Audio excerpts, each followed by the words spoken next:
Give me your name and your date of birth. I don't have to, though. How about I arrest you on suspicion of vehicle interference? Got no suspicion. You've just been round here loitering around a vehicle. If you arrest me, I'll with sue a mask on. Sue all you want, it's not my money. No, it's taxpayers' money, innit? Well, it's your money then, isn't it? You're admitting to everybody live. Right, come on, leave. Don't touch me. Leave now. Right, so unwanted contact is assault, do you know that? No, it's not, because I've got lawful power to use my... No, you haven't, it's civil trespass. Right. You've got no lawful power to touch me. If I arrest you for a breach of the peace, I have. Me. Watch me. A man stands outside a police station with a camera. Nothing unusual. Nothing illegal. Just a public sidewalk and a lens pointed at a public building. Then a sergeant walks out, and the energy shifts immediately. What follows isn't a friendly check-in.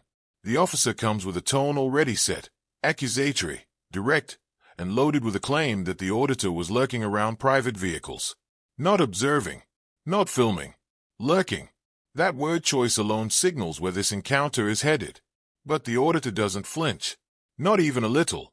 He pushes back, calmly, methodically, and with the kind of composure that forces the officer to hear his own words reflected back at him. Every false claim gets challenged. Every aggressive assertion gets met with a measured, grounded response. The sergeant's tone doesn't soften. If anything, it sharpens. But the louder the pressure gets, the quieter and more deliberate the auditor becomes. He slows down. He stays focused. The camera stays steady. That contrast tells the whole story. This isn't someone caught doing something wrong. This is someone who knows exactly where the line is, and refuses to let intimidation cross it. As the exchange escalates, it becomes clear the aggression has nothing to do with legitimate concern and everything to do with control. The auditor holds the line. The camera keeps rolling, and the sergeant's case falls apart in real time. It's private land and they're private vehicles. They're police officers' private vehicles. Can you please go out there? What's private vehicles got to do with all? They're police. I don't want you showing police officers' private vehicle numbers. Well, why don't they get bused to work then? Can you please leave the car park? You've got no reason to be here. I have. What? Because I'm paying for the building, I've just come to have a look at it. You don't pay for the building. I do, I'm a taxpayer. You don't pay for the building, the government does. Well, I contribute towards the payment because I'm a taxpayer. Okay, that's really nice. By doing what? Can you identify yourself, Sergeant? Yeah, they're there. Sergeant 3486. Are you based here? Yeah. Alright, no problem. You recording? You are? Were you going to tell me? It's there. It's recording. It's quite obvious in my hand. It says warning. Audio recording. Yeah, but I might not be able to read. Oh, well, you may not be able to. Can I help you with anything? No. Right, in that case, please leave. I'm taking some pictures. It's a police station. You're not taking pictures of officers' private plates and private personal vehicles. Well, what can I do with it anyway? If you want to take a picture, go stand at the front of the police station and by all means take as many pictures as you want. Well, I could cross over the road and take pictures of these police vehicles. By all means, go do that. I've got no problem with you doing that whatsoever. Take as many pictures as you like. But you just said you didn't want me to. What do you mean get out of the car park? I don't want you in the police car park. What are you talking to me like that for? Because I've asked you to do something 3 times and you're trying to instigate problems and cause an issue. I'm not trying. So you can share it on your social media because you're really clever. Can you please leave? I've asked you nice and politely to get out of the police officer's car park. You're making yourself look really clever at the minute. I've asked you to do something politely, mate. Please leave. What if I politely decline? Just leave. What if I politely decline? I'm asking you politely to What leave. if I politely decline? Because there's an implied right of access, there's no gates, there's no barriers. There's no implied right of access. Of course there is. It's a police station. Don't be silly. And there's also a closed police station where you say there's no help desk here. Right, but I've come to look at the building. It's not somewhere where you come to see the police and get any help or support. This is a closed police station. I'm an enthusiast. Be enthusiastic all you want from outside of it, respect? because I've asked you 3 times and you're just trying to be antagonistic. No, I'm not. I'm being polite. Yes, you are. Just That's like why you come here with your face covering on. I'm being polite, mate. That's why I'm just politely declined to leave. Look for a reaction. Maybe try and get yourself locked up so you can sue and claim. Don't be silly. Just leave. You're making yourself look like a right idiot now. Yeah. Go on. Honestly. Out you go, please. That exchange reveals something worth examining closely. The sergeant repeatedly told the auditor to leave, insisting that filming private plates was wrong. The auditor didn't argue. He simply asked a question: what law requires that? And that question never got a real answer. Tension built gradually. Politeness gave way to confrontation. And what emerged underneath was a tactic familiar in these encounters: soft authority, the kind that leans on implied power rather than lawful grounds. Here's what UK law actually says. According to NPCC photography guidance, there are no legal restrictions on filming police stations or vehicles visible from publicly accessible areas.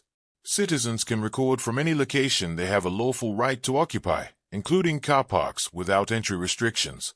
Officers may ask someone to move, but they cannot require it without a valid legal basis, obstruction, trespass on restricted property, or a credible security risk. The College of Policing further reinforces that unnecessary interference with public photography actively undermines public trust. In this situation, the auditor's implied right of access made his filming entirely lawful. Then came the shift. The sergeant moved from polite request to emotional accusation. You're trying to get a reaction. But by staying composed and repeating his questions calmly, the auditor exposed something the sergeant hadn't prepared for: the absence of legal standing. Authority depends on compliance. Once that compliance is withheld respectfully, the confidence behind the authority begins to waver. Procedural weakness surfaces. That was the turning point. Composure became the auditor's most effective tool. Not confrontation, not volume, just calm, consistent, informed resistance. Understanding your rights and asserting them quietly neutralizes pressure without escalation. Knowledge, applied with patience, becomes power. So the question is, would you have stood your ground, or walked away when first asked to leave? I don't want to. I've asked you to leave really politely. I'm trying to be nice to you. I'm not trying to get involved. I've got plenty of other things that I need to do. Then get away from my vehicle. Your vehicle? These vehicles are in this car park. Me and the staff that work here. Right. Right? I don't want you anywhere near our cars, because I've got no idea who you are. Okay, let me what is your name, sir? What's your name? If you're so bothered about people being near your vehicle or taking pictures, why don't you get bus to work? What's your name? What's your name? I've already told you, Sergeant Inchcliffe. You're now on police land, loitering around people's private vehicles. Right. So I've got concerns you might be up to no good with your camera. You may well be looking at those vehicles to try and see if there's anything worth stealing. Really? So, what's your name? Have you got reasonable and your date suspicion? of birth? Yes, I don't have to ask your name and date of birth. Have you got reasonable What's your name and date of birth? Have you got reasonable suspicion I'm going to rob a car? You're loitering around a vehicle with a mask over your face, trying not to identify yourself, looking in police officers' vehicles. It's cold. Yes, that gives me reasonable grounds to suspect if I want it. So, what is your name and your date of birth? I think you're just being a bit of a tyrant. I don't care. Sergeant. What's your name and your date of birth? I don't have to give And you now that. I've asked you, give me your name and your date of birth. I don't have to though. How about I arrest you on suspicion of vehicle interference? Got no suspicion. You've just been round here loitering around a vehicle. If you arrest me, I'll with sue a mask on. Sue all you want, it's not my money. No, it's taxpayers' money, isn't it? Well, it's your money then, isn't it? You're admitting to everybody live. Right, come on, It's leave. taxpayers. Don't Leave. touch me. Leave now. Right, so unwanted contact is assault, do you know that? No, it's not, because Yes, I've it got is. lawful power to use my... No, you haven't. It's civil trespass. Right, You've got no leave. lawful power to touch me. If I arrest you for a breach of You the can't peace, I arrest have. me. Watch me. Arrest me for breach of a peace then, go on. And you'll hear from my solicitors. I'm not bothered. Get out there. Get out now. Don't speak to me like that and don't tell And me what now. are you going to do about it? I ain't going to do no, am I? Right, exactly. So leave. I'll leave when I'm ready. I'll leave when I'm ready. That confrontation revealed something important. Politeness, in the wrong hands, can be a mask. The sergeant opened calmly, even claimed to be nice. But the tone shifted fast. Suddenly there were demands for ID, accusations of potential theft, and the threat of arrest hanging in the air. What started as a conversation became something else entirely. The auditor didn't flinch. Every claim got questioned. Every weak argument got exposed. And through all of it, he held his ground with a composure that only comes from knowing exactly where you stand legally. Here's what UK law says about this. The NPCC photography guidance is clear. There are no powers prohibiting photography in public or in areas with implied public access, including visible police vehicles. Officers can engage, but they cannot demand ID without a lawful power to do so. Section 50 of the Police Reform Act 2002 requires evidence of antisocial behavior. Suspicion of looking into cars doesn't meet that threshold. And trespass in this context would be civil, not criminal, meaning no arrest power exists. The College of Policing is equally clear that officers must justify any interference with lawful activity. The auditor's filming and his refusal to provide ID were both fully protected under UK law. Watch the moment the sergeant's reasoning gets challenged. His tone shifts. Confidence gives way to frustration. The calm, authoritative front begins to crack, not because of aggression, but because the legal foundation simply wasn't there. Steady logic forced the overreach into plain view. Threats of arrest carry weight only when the other person doesn't know the law. This auditor did. Composure defeated coercion. Legal clarity became the shield. Facts, not fear, defined the encounter from start to finish. So the question remains, would you have held firm under that arrest threat, or step back to avoid the pressure? You think I'm going to back down from a narcissist like you? You think I'm a coward? I ain't a coward. You are completely and utterly abusing your powers against a member of the public, and all I'm doing is making a video about a building what I partially contribute towards.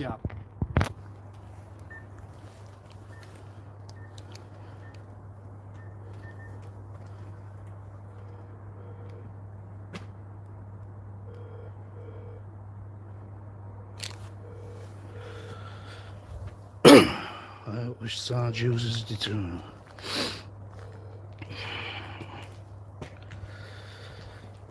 Now you're walking away from the vehicle, which is all I want.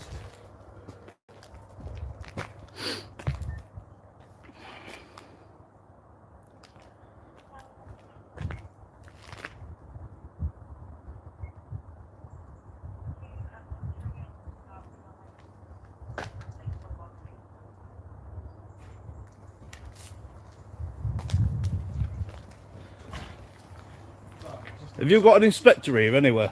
No. Because I want to make a complaint about you. You can go down Welland Road where the nearest inspector is, knock yourself out. Who do you think you're talking to, you? Knock yourself out? You're a proper little sausage, aren't you? Come out here trying to intimidate. Look, I'll take my mask down. Do you think you're bigger than me, better. dear? Now we've got your name and face. Record me. You ain't got nothing on me, mate. Do you think I care if you record me? Little mug, I'll take my mask down. I don't care. Think you scare me? Where are you? Doesn't matter. I'll just tell you something, Sergeant, for nothing. Don't worry about it. I'll tell you something, Sergeant, for nothing. It doesn't matter. I don't want you near the vehicle. It does not matter how many pictures you have of me. I have not done anything wrong. I am acting within the boundaries of the law. So what are you going to do about it? Mate. Nothing. Off you go. Please come away from the vehicles. I don't want them getting damaged. Come away from me. Bit of a bad odour coming from your direction. Only from yours, mate. Off you go. Only from yours? Go on, arrest me then. Go on. No, it's all right. Thanks. Go on. I've got better things to do than waste my time with you. Go on, you little muppet. Get back inside. Come on. Absolute idiot. Is this what? Is this? Are you a superior? Is this your boss? Is this the kind of boss you've got to work underneath? What happened next crossed the line. The sergeant moved from authority to insult. Words like Muppet entered the exchange. Mockery replaced procedure. And the auditor fired back, calling out what he saw as abuse of power. This wasn't a legal dispute anymore. It turned personal, raw, and volatile. Here's what UK law says about this moment. Under the Code of Ethics and Standards of Professional Behavior, officers are required to act with self-control, respect, and courtesy, even under provocation. Verbal insults directed at a member of the public during official duties can amount to misconduct. The auditor, meanwhile, remained within his legal rights.